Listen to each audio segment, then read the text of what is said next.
The terminal at Heathrow buzzed with the usual chaos of morning. Departures, rolling suitcases, overhead announcements, and the faint aroma of coffee. Dr. Nkrumah moved through, it all with quiet precision, every step measured, every glance intentional. Her tailored black blazer, understated yet flawless, whispered authority more than any voice could. She approached the Royal Sky Airways check-in counter, carrying only a leather briefcase and her calm composure. She had flown through airports all over the world, yet Heathrow always had a way of testing patience. Today, it wasn't the lines or the luggage. It was Claire Whitman, the check-in agent. Whitman glanced at Amma's passport, raised an eyebrow, and smirked.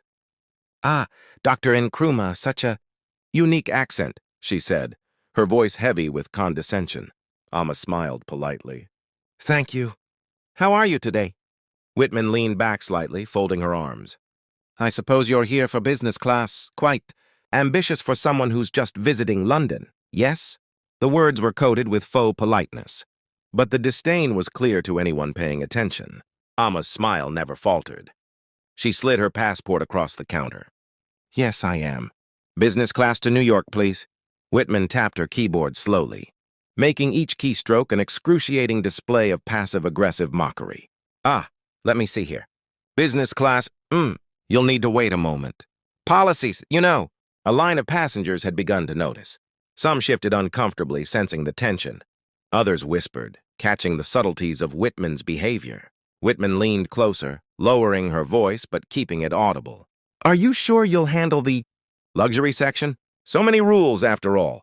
It can be complicated." Amma's voice was calm, almost soft, but carried unmistakable weight. "I believe I can manage. Thank you for your assistance." Whitman exhaled sharply, irritated at the lack of reaction. She tore the boarding pass in half, tossing it on the counter like it was a trivial mistake. "Well, this isn't going to work then." The waiting passengers gasped. A few murmured. Amma reached slowly into her briefcase, pulling out her phone. She tapped a few numbers without looking at Whitman. "Excuse me?" Whitman's voice faltered, though she tried to mask it with irritation. Amma's eyes met hers, serene yet unyielding. "I'll be calling your corporate office. They'll want to hear about your professionalism." Whitman's smirk tightened. "Oh, Amma paused, letting the silence stretch, every second accentuating the tension.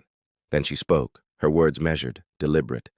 "If you're still watching, hit like and subscribe, because what happens next will leave you speechless." Whitman's face went pale. A faint tremor betrayed the realization that this wasn't a regular passenger. Amma didn't need to shout. She didn't need theatrics.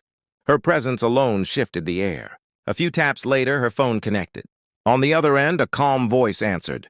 "NovaBridge Travel Group headquarters?" "Yes," Amma said. "This is Dr. Amma Nkrumah. I'm at Heathrow, Royal Sky Airways Counter 12. I believe your staff may need some guidance." The line crackled faintly.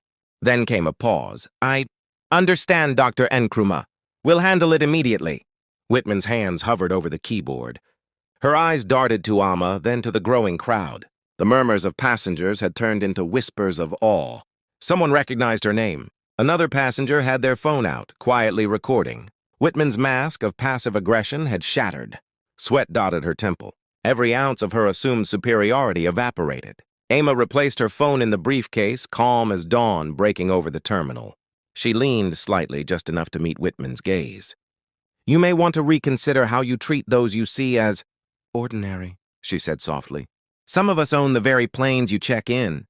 Within the hour, emails and phone calls had cascaded through Royal Sky Airways. Every executive on duty learned that they had insulted the CEO of NovaBridge Travel Group, a company controlling contracts in 42 countries, handling elite travel for governments, corporations, and diplomatic missions. Overnight, lounges, catering contracts, and airport privileges were revoked. Whitman's misstep had cost her company millions in potential revenue. By morning, the headlines across the aviation and business world were merciless. Black CEO forces airline to exit contracts. Overnight after accent discrimination, passengers shared videos of the incident. The terminal buzzed not with chaos, but with reverence. Amma walked to the lounge, her steps measured, composed, untouchable. She didn't gloat. She didn't need to. Her victory was silent, elegant, absolute.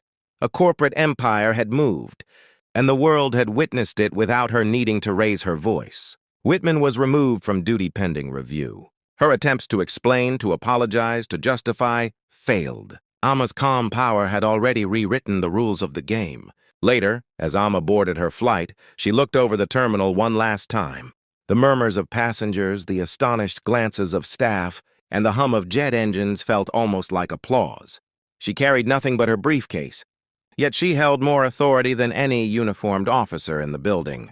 Her flight ascended over London, the city's skyline shrinking beneath her. And in her quiet mind, she allowed herself a single subtle thought. Elegance and justice need no volume. Power once earned speaks for itself. The terminal below would remember this day for years. And in every decision Amma made from that point on, the lesson was clear. Never underestimate someone because of how they sound, where they come from, or what you think they cannot control.